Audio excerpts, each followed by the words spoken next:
talking about house prices, Yes. intentionally or not, feeds into the overvaluers.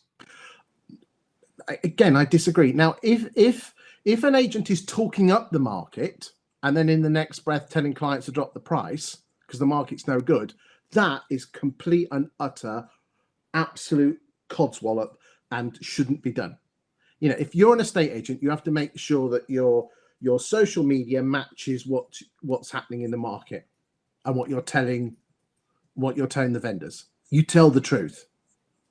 You know, estate agents think that they control the market. They don't. The market controls the market. They try and stop prices going down. The market is the market. An agent can't protect prices, and sometimes they try and protect their owners. But at the end of the day, the market is the market. This is my point. Agents shouldn't care about prices. Agents should only care about transactions. And an agent should say to the market, hey, whatever the market's doing, the market's doing. I'm here to get you moved no matter what. But if you read my articles, that's what I do. My ghostwritten articles are not all flowery. I don't think it's fair that you can point your finger at my articles if you haven't analysed at least 10 or 20 of them and come back to me and saying, you know, that's flowery. Okay. That's flowery and bullshit. Because I accept. I accept that point. But now, don't get me wrong. There are other agents out there that will do that. But to point the finger at me, Charlie, is a little bit. When you know, if you I'm not pointing the finger at you, Chris. I know that what you're doing is trying to help agents get more transactions. Yes, I genuinely know that. I'm not flowering up the market by talking about house prices. I'm talking about what's happening to house prices. I'm telling the truth. But to an individual vendor, what's happening in the market is frankly irrelevant. What they need to have is an agent talking in their front room saying, your house is unique, because every house is unique. And yes. the agent say to them, okay, never mind what the market's doing, because there is a unique market for your home. And I'm going to talk you through the process of how we ensure that your home does it. Right. Most properties sit on the market for 5 months. When someone has decided to move, they have to make a choice of which estate agent to use. Yes? You agree with me on that statement? Yes. Okay.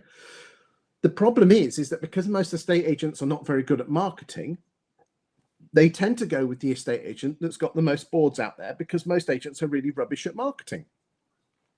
What I advocate you do is start talking to homeowners 2, 3, 4, 6, 10 years before they want to move by talking about stuff that is of interest to them, which is what's happening to the local property market.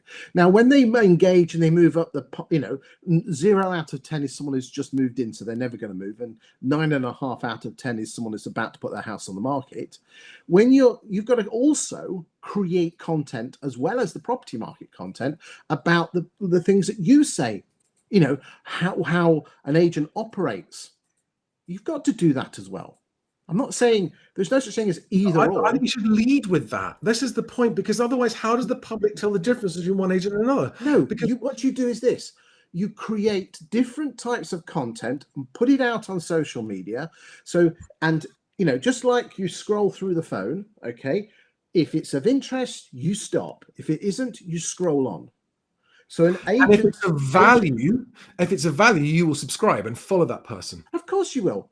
But if it's not of value, people look at interesting stuff and they scroll past it. That's why, you look at so therefore you need to have eye-catching headlines.